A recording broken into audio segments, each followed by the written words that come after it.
Hello. So this is an incredibly last minute thing that I've just decided to do.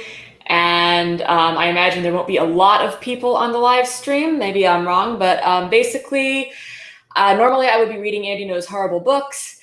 And we got DJ Elrad. Thank you for joining us.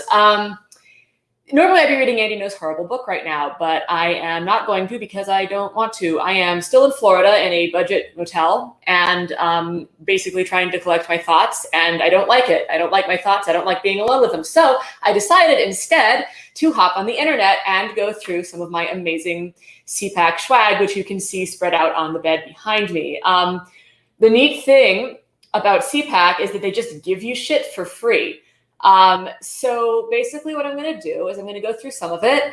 And if you have any questions you'd like to ask, or comments or concerns or thoughts or feelings, or you want to tell me that I'm a bad person, that's what the comments are for. You can leave it there and I will answer your questions or clap back at you for being an asshole. So without any further ado, I'm going to show you my favorite thing I got, which is my Project Veritas hat. I know you're all very jealous. I will be wearing this everywhere. See here, it's got, I just got the little Project Veritas, but you've got like the little dead Twitter bird, which is my favorite. Somewhere or another, I have a sticker with the same thing. I don't know where I'm going to stick it. Like, the perverse part of me just wants to decorate my entire computer with this stuff because I have enough stickers to do that. But so by far the most expensive thing, I got this in my CPAC swag bag, which you just get to pick up at registration. Let's see here. Oh, Lord, you went to school with Nick Fuentes? I am so sorry. Oh, my God, I'm dying.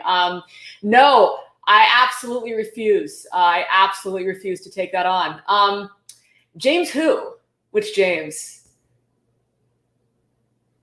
Ooh, tell me which James when you get a chance. I did meet a James, but I don't think it was like any James that's important. No offense, James, if you're watching this. Also, sorry about the lying.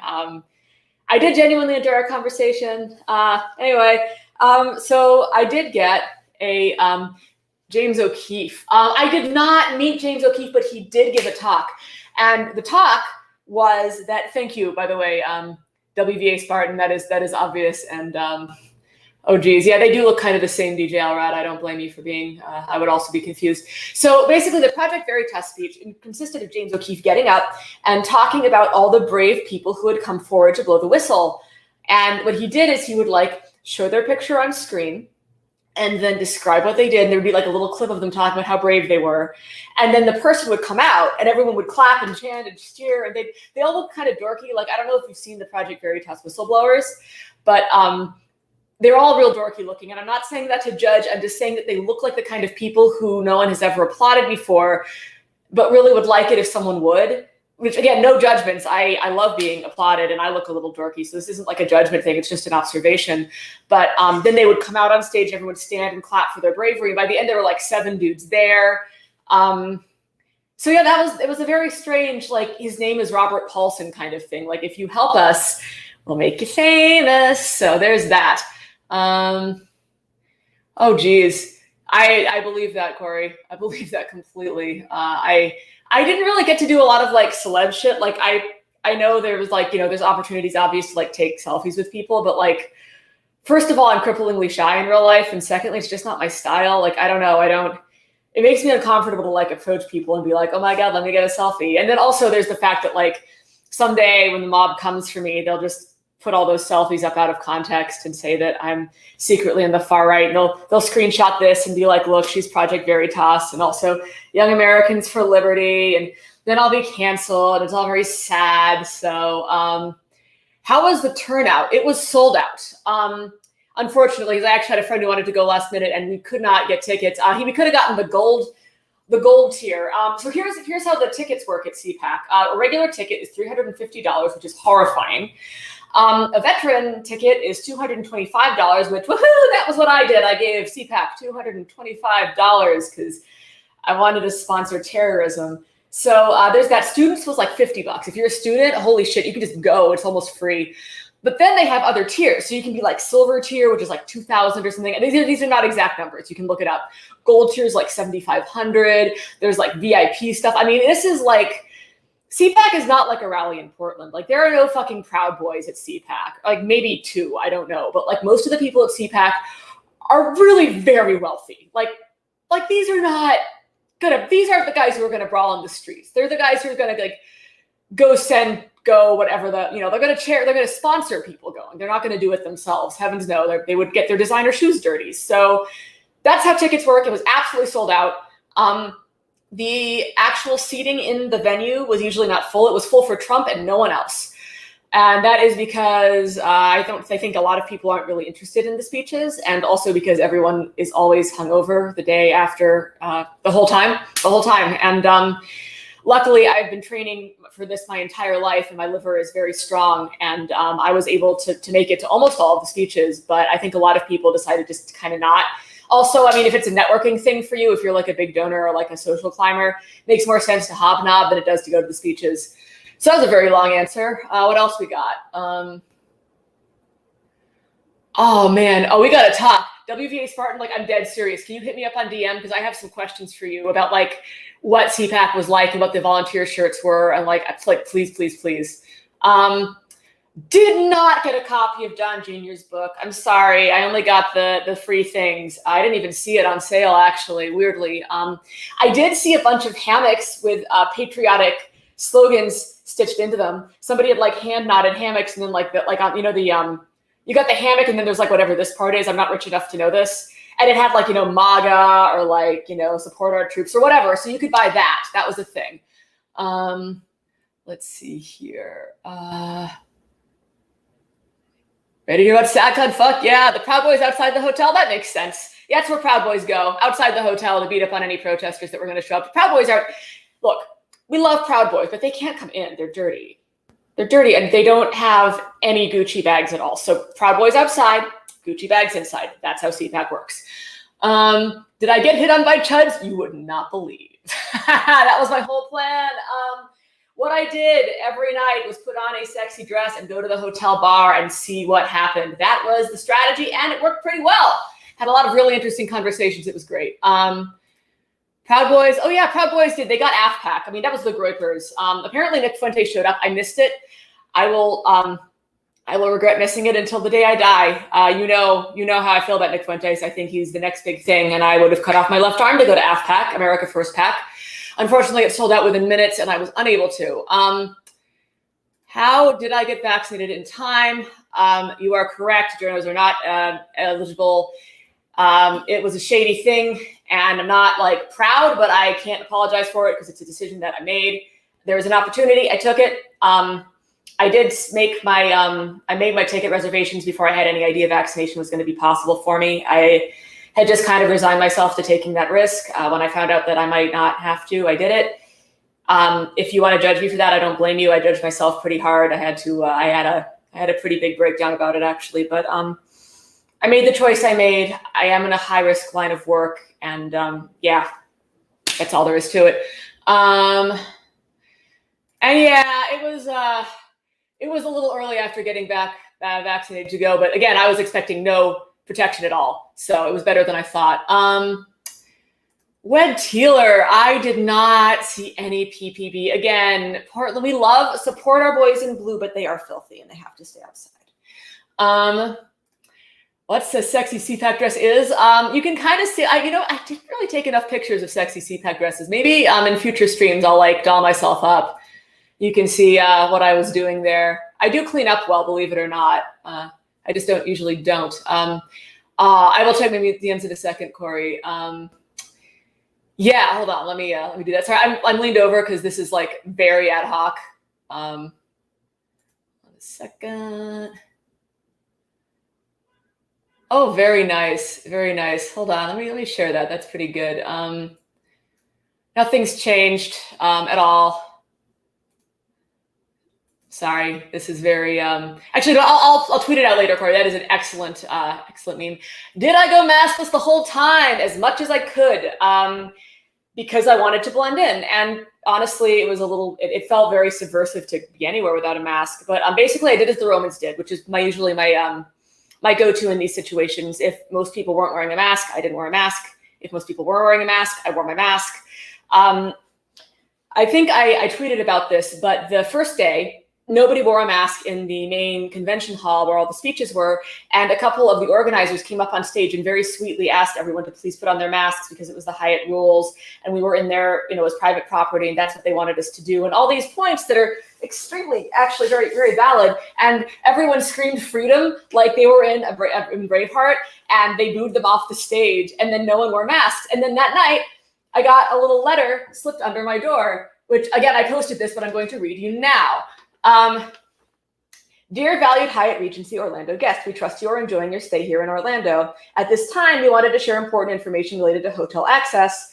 From 7 a.m. on Saturday until 7 a.m. on Monday, access is restricted only to hotel guests and CPAC, so whatever, that's pretty normal. Let's see here, just kind of talks about that. At Hyatt Regency Orlando, the safety and well-being of our guests and colleagues is always a top priority. We remain focused on enhancing, all that shit.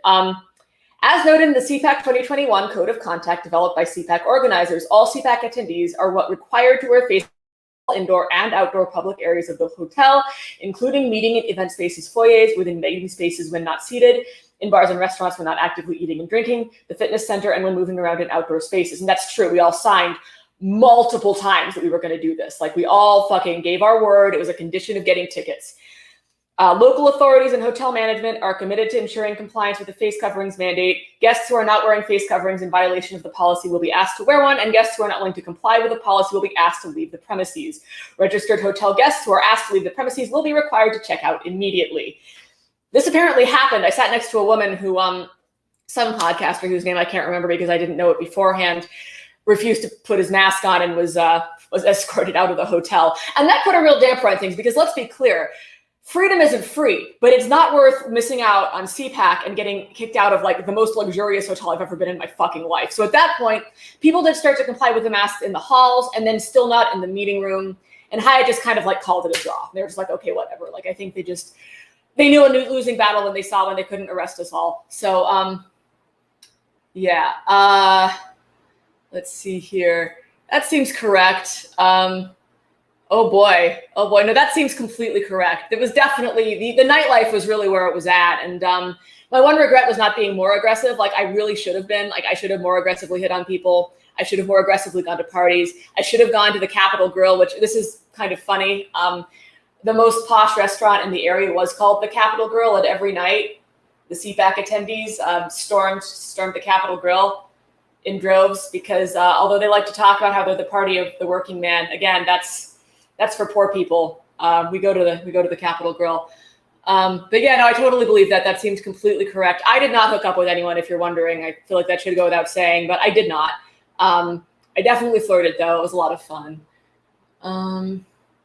Yeah, no, I think that's, hey, wear masks as long as you need to. I'm all for obeying the recommendations of actual doctors. It's just that the dangers of not blending in are always greater than the dangers of not wearing a mask. That's how I do it. Also, I'm fortunate. I live alone. I can quarantine completely when I need to. It's my life to throw away. I'm not putting anyone else at risk. So that's my calculus. Again, you may not agree with it, and I get it, but I'm whatever. Yeah. Let's see here. Yeah. Okay. Give me an excuse for a mess. Honestly, it has been kind of fun. Like, I will have to get used to smiling at strangers again. Actually, Florida's been weird that way because like no one's wearing a mask here and like on the street, and like I don't know what to do with my face when I see people. I'm like, do I smile? Do I nod? Do I look away? I don't know. And then I like make a grimace and it's just like, and people are like, what the fuck is wrong with you? And it's fine. This is all fine. Anyway, so the book I got, Don't Be a Victim: Fighting Back Against America's Crime Wave by Nancy Grace, the New York Times bestselling author. I bet it helps to be a bestselling author if you give literally every single human being who shows up at CPAC a free copy of your book. When I publish a book, I'm going to do the same thing. I'm sure CPAC will love it. Don't Be a Victim is a really funny title because the entire the entire conference, as you probably know, was hashtag America Uncanceled. And the whole thing was them basically complaining about cancel culture, which for the right means like anytime somebody complains about a thing you said, which, like, by the way, cancel culture is real, and I actually do have a problem with some cancellations that happen, but the way the conservatives are using the word makes the whole thing completely meaningless, and it's real dumb. So basically, the don't be a victim thing is advice that they could have maybe taken themselves. Let's see here. The ice bar. Oh, man, you know what? Okay, I'm going to be real honest. This is my assessment. I am not saying this is good. I'm going to say it's bad. The ice bar was real full of Black people, and I don't think anyone wanted to go in because I didn't observe any CPAC people going in there. I'm just throwing it out there. I could be wrong. Maybe there's another reason they didn't go in. I'm just saying what I observed. Blue Martini, slightly more popular. I ended up there one night with someone not from CPAC. We don't have to talk about that one too much. Anyway, so Brandon Farley says Nancy Grace ironically bullied a woman into suicide. I don't know if that's true, but that seems terrible. By the way, Brandon Farley's allowed to comment because he's been a gentleman if he stopped. Oh, John Farley. No? Brandon. I got dirt in my screen. I'm being an idiot. Yeah, that's the real Brandon Farley. You're allowed to say things as long as you're polite. Anyway, we've got some endorsements on the back by Dr. Oz. Mark Klass, president of the Class Kids Foundation. I don't know what that is. That sounds like something Q might be interested in. And Ernie Allen, chairman of the We Protect Global Alliance. So I'm sure that will be a delightful read at some point. What else we got? Okay, here's the cute Twitter sticker. This was interesting to me. There was a booth talking about how the conservatives were going to solve global warming. And it was interesting to me because there weren't a lot of deniers there, or at least not vocal. But these guys, basically, I'll read the back of it. It says the free market limited government carbon dividends plan. It was authored by Reagan's right-hand man, not clear who that was from the thing, endorsed by American business leaders, unleashes clean energy innovation, compels other countries to follow. Oh, baby, get me hot. Puts American manufacturers first. Join young conservative leaders across the country in advancing this free market climate breakthrough. I found this fascinating because I grew up as a hardcore climate denier. Everyone that I knew that was conservative was a hardcore climate denier, and that's still very much a thing. My parents don't react well if you bring up climate change to them at all. And the reason for this, I think, is that the reality of climate change threatens the whole idea of the free market because it is something caused by the free market, and it's an externality, which means that the free market can't actually correct it. But they're clearly trying to find a way to do that. And I mean, baby steps, I don't know, it's weird. Let's see here. Oh yeah, we got a confirmation of Farley being truthful. Good job. Did anyone mention young Pharaoh at CPAC? No, not a single time. No. CPAC is real good at the memory hole thing, honestly. Let's see here. Oh yeah, Wed Teeler is on it. And yeah, I don't know. That seems about right. Yes, Michael Linder, you're correct. But yeah, you know what? Baby steps, I guess. Yeah. Let's see here. What else do we got? We got a whole bunch of like student resources. And I like to think it's because I'm so youthful looking, but it's probably just because CPAC is a huge draw for students. Like I said, their tickets are extremely cheap for students. I saw on the website when I was signing up, there's like sponsorships to go. I really wish I'd known that while I was in college, because holy shit, would I have gone? It would have been amazing. I would have been the only person from Reed College in the history of Reed to ever go to CPAC, and it would have been great. But tragically, I missed my chance. Anyway, though, there was a lot of stuff for students. There was a CPAC career consult that I went to, and I was advised on how I might be able to make my mark in politics. They asked me to envision where I wanted to be in 20 years, and they wanted me, as part of that, to envision how much money I would be making. And they encouraged me to name a high amount. And I thought that was interesting. Like, because I guarantee you, if it had been a liberal or leftist conference, that would not have been something that came up, like not overtly. You know what I mean? No one would have asked you to dream big on the fiscal scale, but that's just the kind of event it is. I also did get a free headshot, which I expect to receive in a few days, unless they decide not to give it to me for some reason. I was invited to the Young Women's Leadership Summit for Turning Point USA, so I've got that flyer. The Heritage Foundation gave me Young Leaders Program resources. To me, this is interesting because they are clearly trying to get fresh blood into the party. Like, they understand that they're the party of old people, traditionally speaking. They know it's a problem, and they're trying really, really hard to fix it. So it's, it's just something worth noting. And there were a lot of students there. Oh my God, there were so many students there. Students like you've never seen, numbers you would hardly believe. Huge, huge amounts of students, like nothing ever before. Let's see here.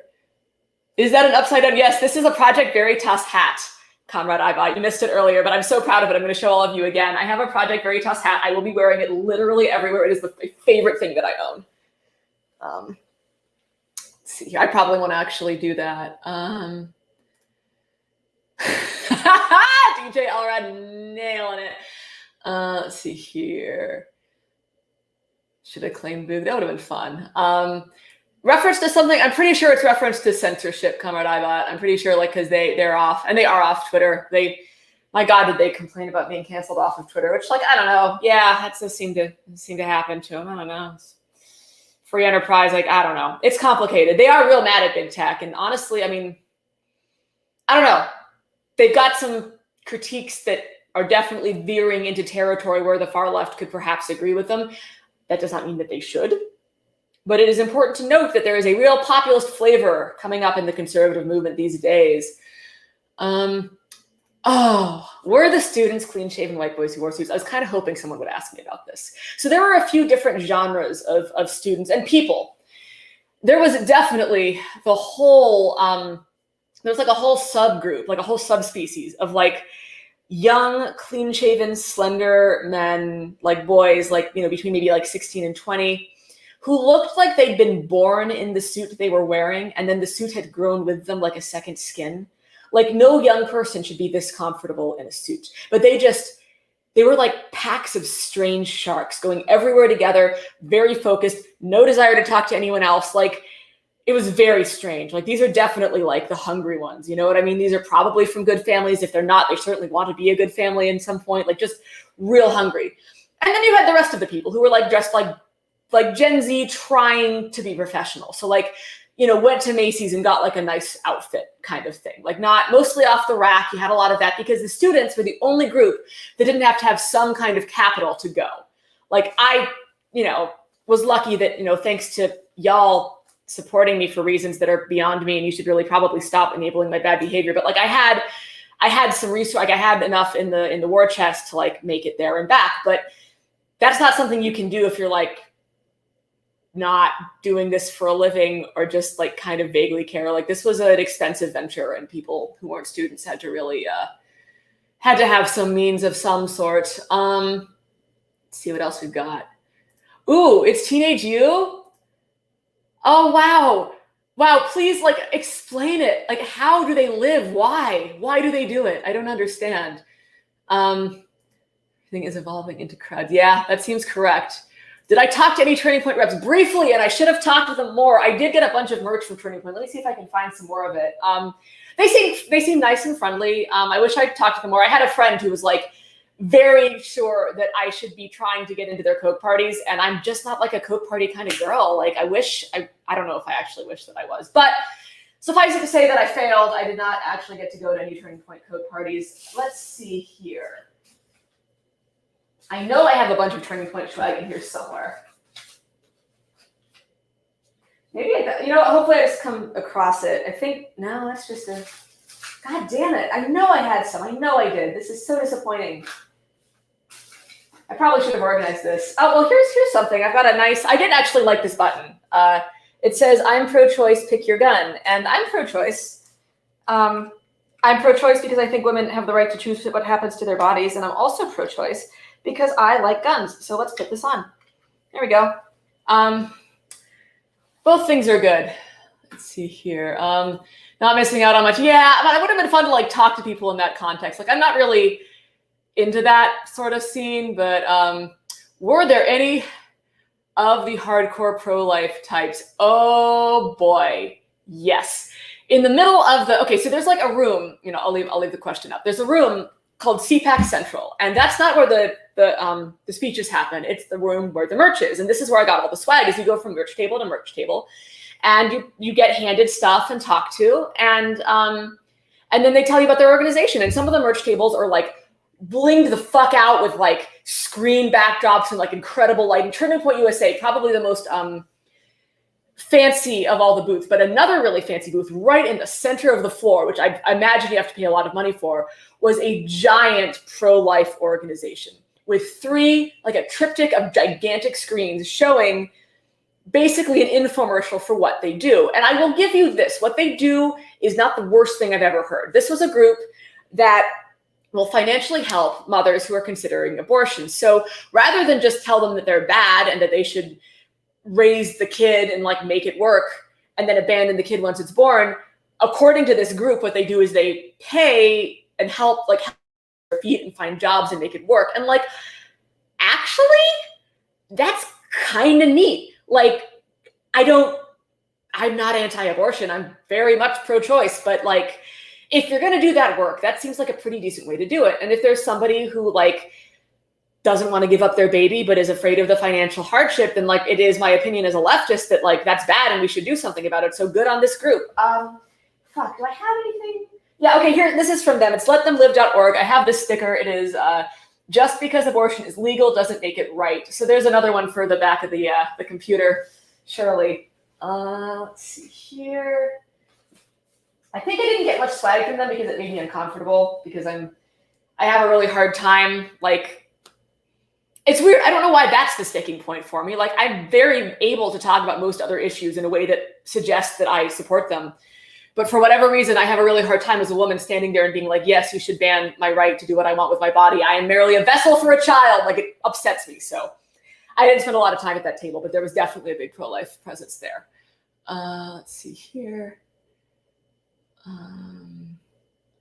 Like a college job. Yes, that's a pretty good explanation. And like, they were really very nice. I talked to a loving young man who really wanted to help me out. And, I told him my background, that I was like, I'd been in the Army and I was kind of a late bloomer and I just graduated like a year and a half ago. And I told him I'm working in HR, which isn't true, but everything else was mostly correct. And like, he was very encouraging. Yeah. So basically like a very nice job for Only Evil. Can't wait to see my headshots. I will absolutely share them with you when I get them. Let's see here. Q conspiracy making the rounds. Great question. So there were two instances of in the whole 4 days, there were exactly two instances of Q stuff, and that's it. There was one part where somebody mentioned January 6th, which, by the way, I'll talk about that more later maybe, but they did not talk about January 6th very much. I'm sure you can imagine why. But somebody brought up January 6th very briefly to make an overall point, and the woman behind me screamed, "It's a movie," which is a Q thing. So that was the first one. And then the second one, there was a panel on the fourth day where a bunch of Black and brown activists got up and tried to talk about how the Republican Party could better reach out to Black and brown people. And it was my favorite panel. It was amazing because they were like, hey, have you considered trying to meet people where they are and recruit them? And the woman sitting next to me got so angry, was just like, nobody came to me. They just want someone to do all their work for them. And this is ridiculous. She just, the vapors. She had the vapors, and it was my favorite. Sorry, I'm getting off subject. It was just, God, it was wonderful. I hope someone recorded it. It was my favorite thing. My point is, one of the panelists on this thing commented that she had been shamed for wanting to look into pedophilia, and she just felt that it was important that we at least investigate these claims. And there was kind of an awkward silence. So to answer your question, Zachariah PvP, there was really not a lot of Q there. And again, I think it's because this is the more like upper crust element of the party. Like, I don't think these people are ashamed to like use the Q people, but they're certainly not Q people. And that is good news. Like the QAnon is a proletariat ideology. It is not an aristocratic ideology. And God, it was really fun, like just for once to like hobnob with people with actual power instead of like Proud Boys with guns. Anyway, let's see what else we've got. Got another QAnon question. Just did that. Me too.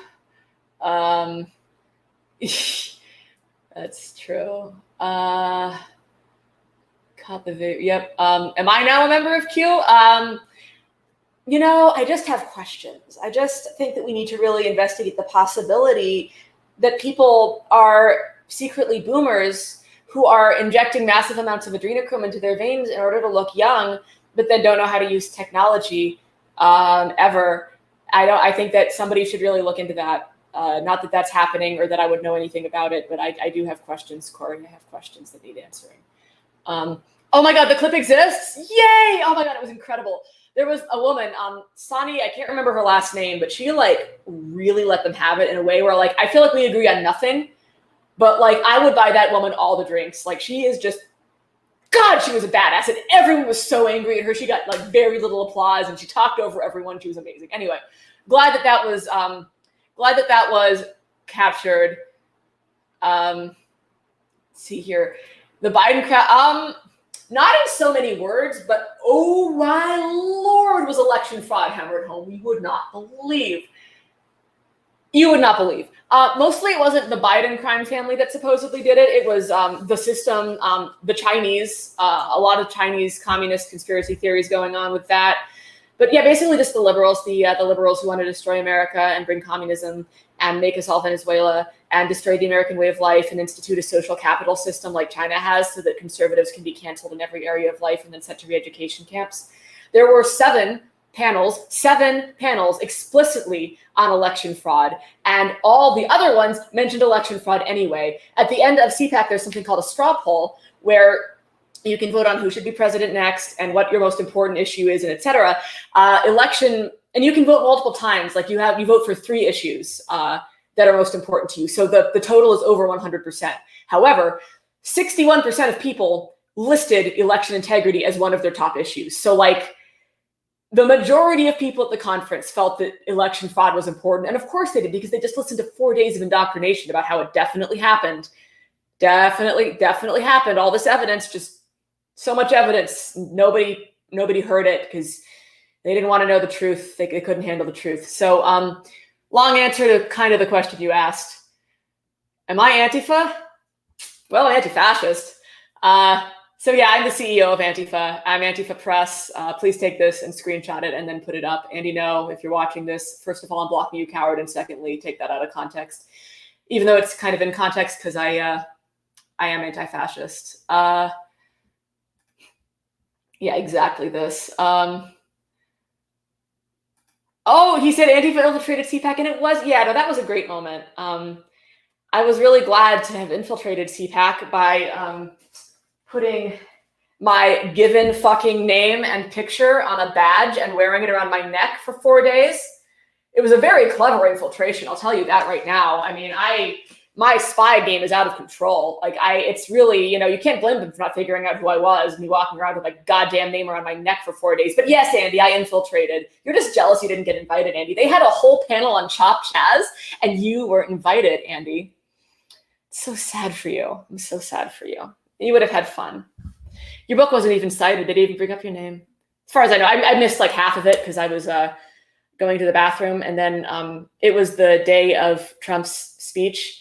And so the Secret Service had set up metal detectors, which was funny because the day before, Lauren Boebert had given a whole speech about how the metal detectors outside Congress were unconstitutional and violations of our rights. But then the very next day, the Secret Service set up metal detectors that everyone had to go through. And there were massive lines and they were all giant assholes, even though I thanked them for their service like 17 times as a good conservative would. My point is I missed most of the Chop Chaz panel, but they didn't mention your name while I was there, Andy. I'm sorry. Let's see what else we got. Oh my Lord, sorry. Everything's definitely not a boomer that injects adrenochrome, by the way. That's not why I'm having trouble. I just want everyone to know. Do I have a sense of whether the elite types actually believe any of the election fraud stuff? It's a fascinating question. I think some of them do, but I think the belief is because they need it to be true. Like, here's the thing. There's the subtext is this, and this is my analysis. I can't speak to it. I'm sure some of them do believe it. I don't want to like say that they're all just like cynically lying, but I think there's a subtext to their belief that they might not even be aware of, where if you believe in your heart that the godless communist liberals are going to destroy America, which they do believe that, then you got to fix elections so they don't win. Any election where they win is a broken election because it puts America in danger. And so if you have to do things like eliminate mail order voting, which they want to do, have strict voter ID, which they want to do, have basically limit registration, not have any kind of, not have automatic registration, which they want, if that's what will protect America from the godless communists, then that's what they're going to do. And they'll find a way to make that morally correct. Like, I think that they're starting from that position and then moving to whatever they need to be true to justify it. So long answer to a question that's complicated. Let's see here. Do I think they understand that they need to feed their golden idol to the great Stagula Raza? I will go on record and say that our idol is better than their idol. It was a very funny statue. People need to understand that when you laugh at their ridiculous shit, like the golden statue, like they think it's funny too. They just think it's cute. Like they think it's funny in a good way instead of funny in a disgusting way. So they don't think it's a good statue. It was just like really fun and everyone enjoyed it and everyone had fun taking pictures of it. I certainly did. Anyway, let's see here. Election fraud is important. Can we walk the line if election fraud is important and it really happens? So let's worry about it less. We certainly can. They certainly can't. How often did anti-China stuff come out outside of the election conspiracy theory stuff? And that the whole fucking time. The whole time. Boy, they don't like China. Oh my God, they don't like China. There were panels about China very explicitly. CPAC has a very large alliance with Asian countries, especially Korea. Korea has their own CPAC, which is interesting. There were some Japanese connections, which I need to look into because apparently there was some like cult stuff. Sarah Hightower, if you follow her on Twitter, posted some stuff about that. I haven't looked into it. She's the expert. I'm certainly not. But there was like, there's also, this is fucking weird. I got to post about this at some point. There was a dude, hold on, I'm going to find it. I know I have this and you've got to see it because it's the most amazing shit that's ever happened. Oh shit, this is the best I've got. No, how do I not? Okay, whatever. This isn't really great, but it's Genki Fuji. He is the Japanese, on this it says Japanese journalist author, but he presented himself as the quote, samurai futurologist. And there were these videos that played twice a day. They were like these giant infomercials with him, like with a samurai sword, like cutting shit. He's like this old guy. He's like in the samurai thing going on and like talking about how much he loves Donald Trump and how it was very strange. Real big digression. My point, I remember everything, is that a lot of them talked about how much they don't like China. A lot of anti-Chinese sentiment in the region for, I think, valid reasons.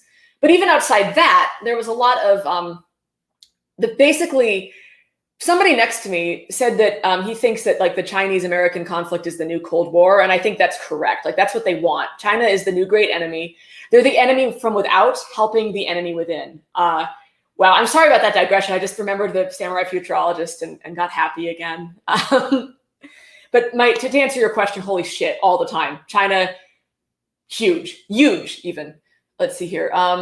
Did I touch the golden 45? Yes, if you go to my Twitter, which is Laura Jadid, Twitter plug. If you go to my Twitter and look at my banner, you'll see me grinning like a maniac standing next to the Trump statue. It was one of the highlights of my whole life. That was the goofiest shit, and I couldn't believe that I got to see it in person. I don't know why I'm like this. I don't know why I'm sick, but yeah, I am.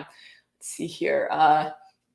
Did it seem like the hammering of election fraud was used in a similar vein to how Q might be, or is it something that seemed okay? Yeah, so I kind of answered this a little bit ago. Like I think it's genuinely believed because they have to believe it.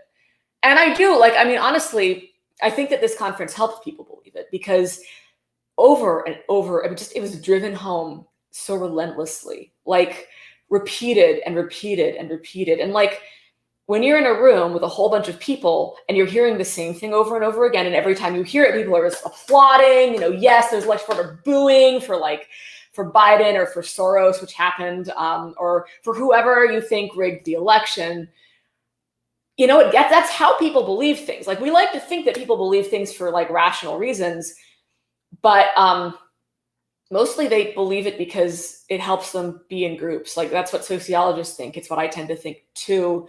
It's a way that changes people's minds. So I think that it's more genuine believe now than it was before. Hold on. Sorry, I'm like, again, just the worst at this. And there's so many questions. This is fantastic. Would I rather kick Andy at the team? I don't want to kick Andy. I actually don't want to kick Andy. Like, I think Andy's a bad person, but I have no desire to hurt him. I just really wish he'd stop doing the shit he's doing and find a boyfriend who's nice. God, I will I will fucking help you, Andy. I will help you with your Tinder profile. I will help you find conversation. I will be your weirdo lefty bi best friend. Please, I don't want to kick you. I don't want to hurt you. I just want you to be happy and stop bothering people. Jesus Christ. Yeah, I think that's accurate, Brian. And that's an interesting point, too. There was, of all the things that I went to in 4 days, there was exactly one event that had questions and answers permitted. It was a direct action session, which is what it was billed at. Supposed to be allowed to, like, it was supposed to help people figure out how to make change in their own communities. And in the last 5 or 10 minutes of each panel, the whole thing lasted maybe an hour and a half. People got to ask questions, but that's the only time. There was no other Q&A. Like, it was all very top down. Like, it is what you would expect of a party that subscribes to an authoritarian model of human behavior. So yeah, not a lot of marketplace of the ideas. Yeah, they didn't mention Andy even one time. It was very sad. Yeah, it is sad, Green Bam. It's amazing even. Nobody mentioned Nick Fuentes at all, which is interesting to me. I mean, I don't blame them. He's an awkward truth for them at this point. I still think that my bingo space of Nick Fuentes speaking at a major Republican event could happen before the end of the year, but it's going to be towards the end of the year. Right now, Nick and them are on the outs. I mean, Nick did his own AFPAC. He showed up and was kicked out. You know, they don't like him right now for whatever reason. I don't blame them. They're right.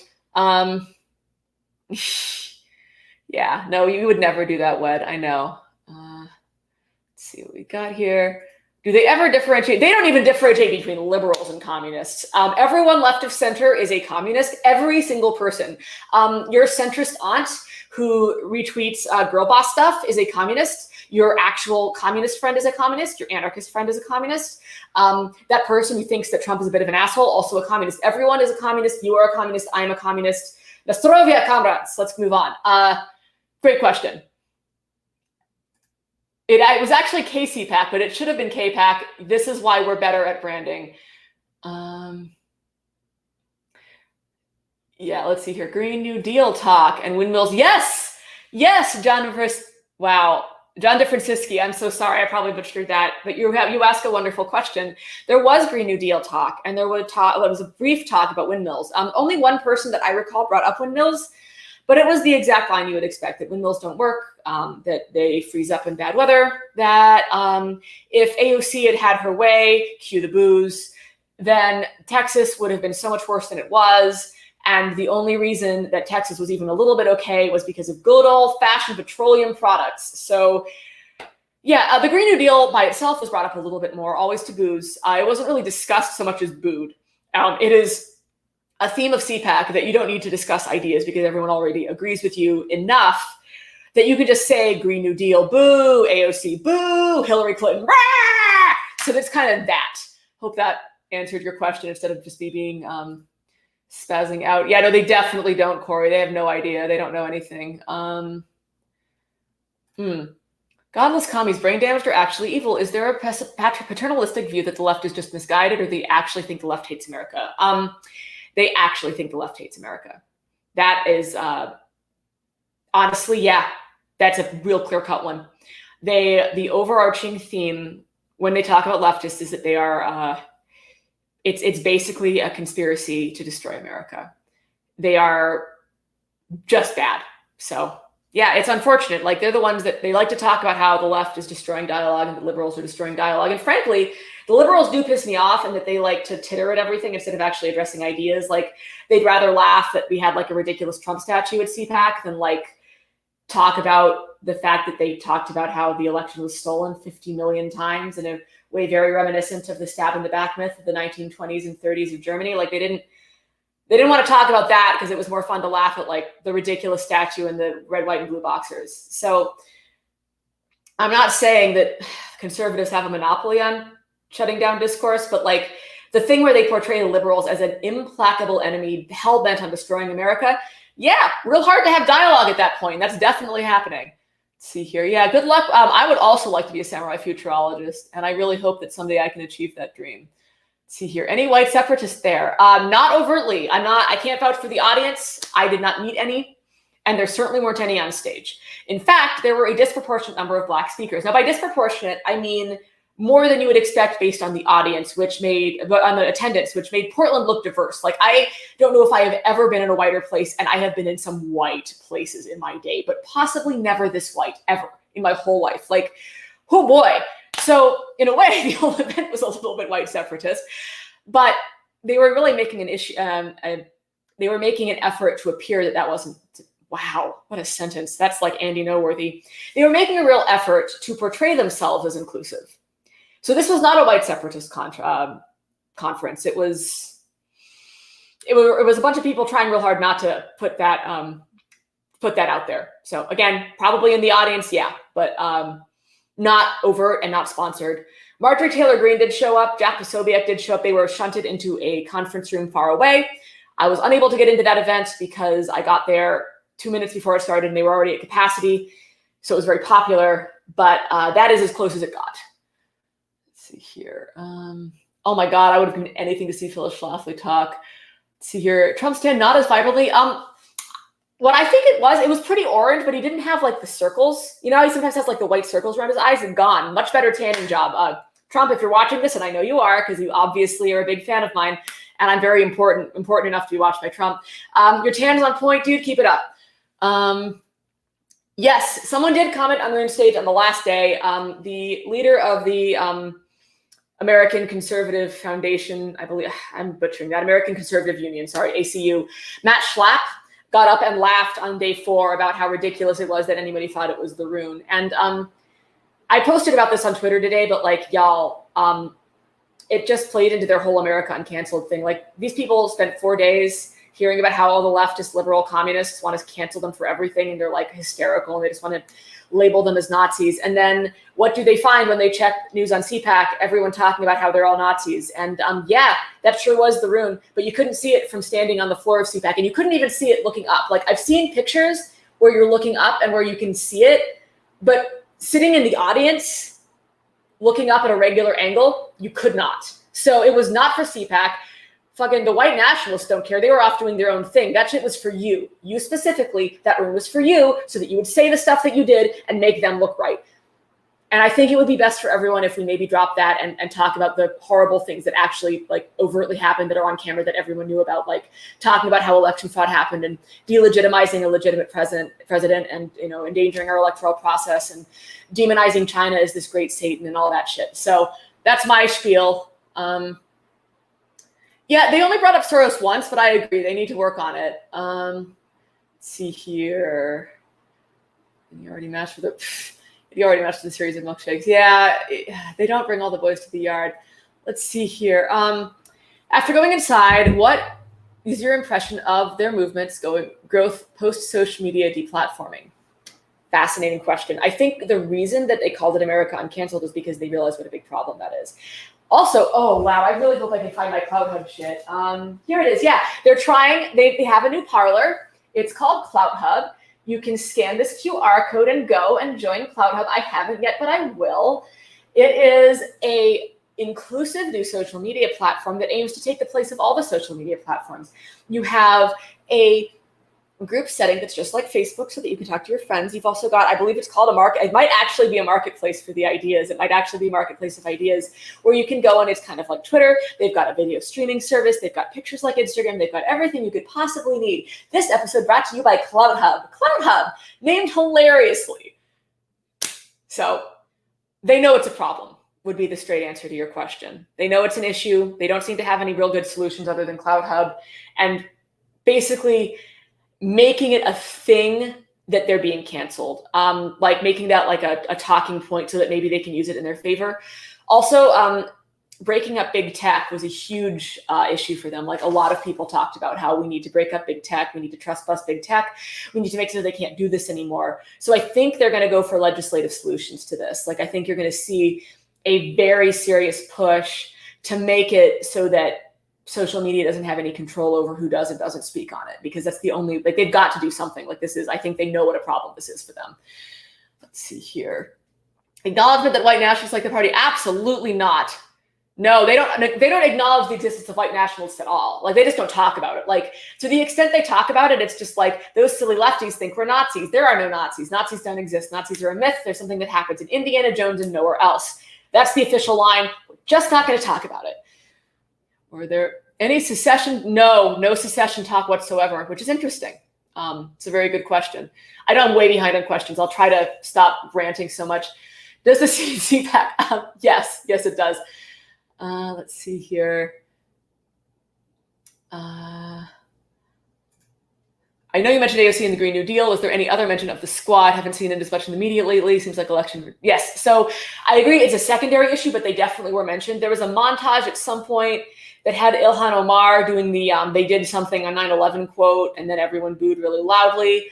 AOC came up, but like not as much as you'd expect, honestly. Like she came up as like an easy boo, but she wasn't even the most booed figure. Like Hillary Clinton got way more boos than AOC, and sometimes AOC didn't get any boos at all. Like I don't know. I don't know what that's about, but I agree. Like they're backing down on that. Let's see here. Did I see the pictures of social media where the stage was? Yeah. Okay. We just talked about that. And basically, yes, I think that was, that whether it was accidental or not, you couldn't see it from CPAC itself. Like as an attendee, I would never have known. It was not a view that I had access to. I think that was for you specifically. Like everyone that noticed it. It was for them so that they would make a big deal out of it and then post to social media and prove them right about cancellation. It kind of sucks. Anyway, I have a much more thorough answer like a little while ago, but that's the Cliff Notes version. Great question. Yeah, he didn't, unfortunately. Fuck. Roger Stone did crash it though. I got to see him, but I didn't get to see him do his dance, which is very, very sad. Let's see here. Are they going to national? Was the trans misogyny just in the big floor speeches, or was it everywhere? So it was definitely on the big floor speeches. I did have some conversations with people about trans issues in after hours, and I'm not going to pretend that it was great. I talked to a long shot far right candidate for the House of Representatives who told me that he believes that it's mutilation and that he thinks that's a mental illness. And that was pretty much typical of the attitude. So trans misogyny, yes.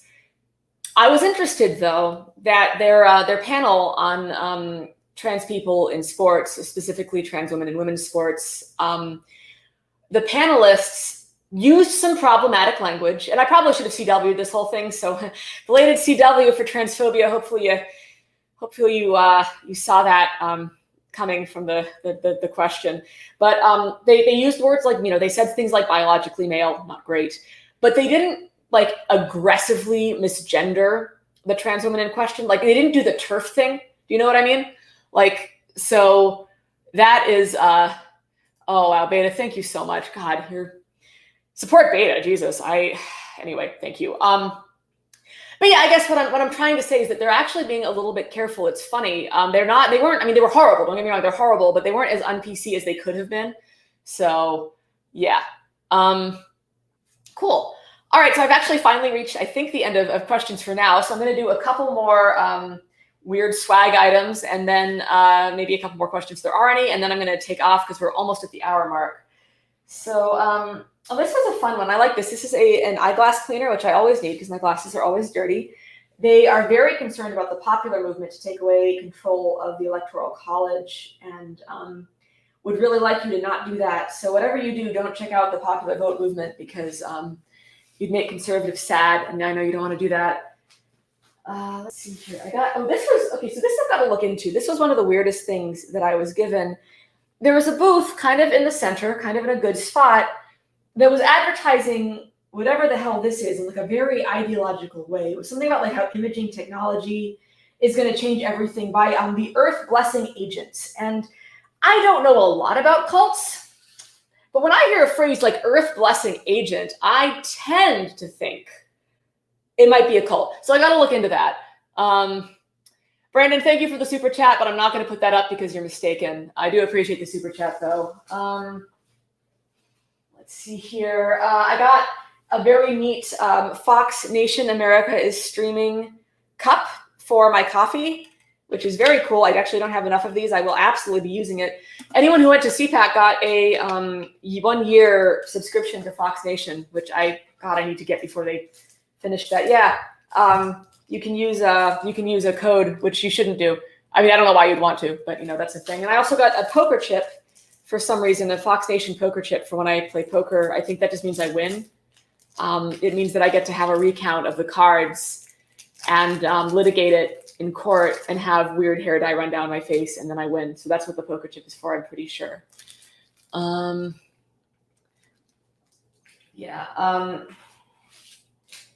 Let's see here. Yeah, I know there's good stuff in here. I really should have probably. Oh yeah, we got a protect girls sports thing. Neat. You know what that means. Let's see here. Damn. Maybe we already went through all the good stuff. I feel like there was more. Here's something interesting. We got a lot of hand sanitizers, which I wouldn't have expected from people who think we need to open the economy back up. But I got this weird ass C-SPAN unfiltered. Gave me a pen, except that the pen is hand sanitizer. I don't really understand. I don't understand that at all. At all. Thank you, Michael Linder. Very much appreciate that. Thank you. Let's see here. Yeah, okay, cool. We're good. Do they have a sticker block? They don't have a sticker block, but they sure do have a lot of stickers. Oh no, here's the pack. Maybe we can grab some stickers. That could be fun. I know there's a million of them. I got some really good ones here somewhere. We've got Stop Socialism, Defend the Electoral College. It's not a very funny sticker. Our stickers are better. Let's just be clear. Oh my gosh. Wow. WVA Spartan, thank you so much. A lot. Really appreciate that. Got a Boring USA sticker. We got a little weird swag bag here, like kind of like a party favor thing going on. Let's see what's in here. Yeah, I really should have organized this, but I'm not doing that these days. Apparently, I'm just not organizing anything. I think this is a Margaret Thatcher sticker. I think that's what just happened. This is a Margaret Thatcher sticker, right? Like I'm not crazy. That's what's happening here. Okay. Well, that's definitely going on the the computer. Obviously, it's incredible. What an amazing find. We also have, that is not a funny sticker. What a weird thing to do. Okay, we got a Ronald Reagan Purpose and Worth to Every Life sticker. These are not funny stickers. They're not funny stickers. Not like You're Not My Real Dad things. Incredibly tragic. I got the Cloud Hub sticker. I showed you that. And come on. I've got the Dead Bird Twitter. We saw that already. There's that. Maybe they didn't get that many stickers. Maybe their sticker block game is weak. They gotta up their game. I did win a weird ass thing. This is like a stuff holder. Like I spun a wheel, like one of those like wheel of winning things, and I won like one of their best prizes, which is ironic. But it's like you clip it, and then it's like a holder. It's like a thing hold. I don't know. I mean, I don't know what I'm gonna do with it, but something, I guess. It's by Ace Specialties, who were a big presence at the conference. They actually gave us our amazing CPAC t-shirts, which is big enough to be a dress for me. I think that maybe they should have chosen sizes more. They did not, but it came with a little placard that I'm never going to be able to find because it's too goddamn messy. That was like, hey, we're Ace Specialties and we make campaign merch. And if you want campaign merch, you should let us do that. So it was like, kind of a grift. Thank you, Brent Chalk. I appreciate it really amazingly a lot. D&D dice trays. That's what I'm going to work on it. Reagan worship, still a big thing. It wasn't like overt. It wasn't every speech, but there was a lot of, references to Reagan were like a thing that definitely happened. What there was a lot of was Rush worship. There were about 1 million memorials to Rush. At least 5 different Rush compilations to commemorate the life of Rush Limbaugh. A lot of moments of silence for Rush. We love Rush at CPAC. He will be missed by people. Let's see here. Yeah, that's a pretty good. I think that's a pretty good summary, Greenbound. Yourself. Let's see here.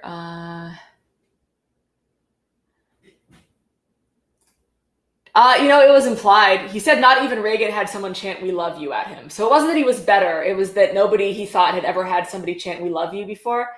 It was in the moment. I posted a whole thing about how Trump's speeches make you feel emotionally, but the vibe was very I'm so blown away at how much you love me, and it means so much to me that it was weirdly it came across very humble in person. I know that seems very weird, but telling you, that's what it was like. see here.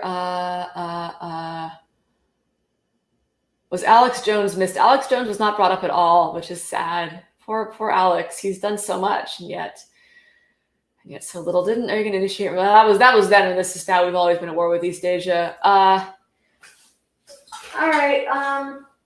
Let's see here. Just a couple more things. I know we're definitely winding down, but I did get economics in one lesson from the libertarian table. I was told that this would give me everything that I needed to know about economics, and that I could learn a lot. This is something they claimed that I won. I signed up for Young Americans for Liberty, and they gave me this shirt and the book and said that I won a raffle. My suspicion is that they told everyone they won the raffle, because I got told multiple times that I won it. I think that everyone won it, and then they got to feel special and have the cool book instead of it just being another piece of swag. It made people feel more special. I don't know if that's true. It is my theory. I've also got, and I actually haven't looked at this yet, and I meant to. I've got Solutions Pocket Cards 2020 from the Heritage Foundation. Make sure there's no questions, and then I will. Yeah. Okay. So we're good. We are gonna. I don't know what conversations. So the Solutions 2020 Pocket Cards are a companion product to the Heritage Foundation's Solutions 2020, the premier briefing book on today's top issues and topics in U.S. public policy. These pocket cards provide quick access to the top content on each issue, including proposals, facts, and phrases. Okay, so this is pandemic response, policy proposals, state and local government should use stay-at-home orders sparingly and only when necessary, some facts like unemployment. Okay, I see. So this is if you need to talk to someone very quickly, this tells you what to say. So you don't have to think too hard because you've just got the cards that'll tell you what to do. So so neat. That's cool. Next time I have an argument with people, I won't do research. I will just pull these out. Very useful. Thank you, Heritage Foundation, for your service on that. Yeah, all right. I think we got all the really good stuff, all the really solid weirdness. Let's see. Yeah. So we'll just go through whatever we got, and then I'm gonna take off. Okay. Thank you, Dylan. I don't know anything. Let's see here. The My Pillow guy was there. He was there. My Pillow guy was there. He showed up to do, so there's a thing called Media Row, and it's right outside of where the main speeches are. There's a big ballroom with the main speeches, and then outside there's hard to describe. It's a very large corridor, and then in the middle there are 2 rows of booths, and the booths are for the media, and the approved media, right? So Fox News had a thing, and it was lighted professionalism that people could do live from CPAC, and Turning Point USA had a thing, and they had chairs, and Liberty Health Share, which is a Christian charity for healthcare, but it is not socialized medicine. It's fine, don't worry about it. Had a thing. And the My Pillow guy got interviewed.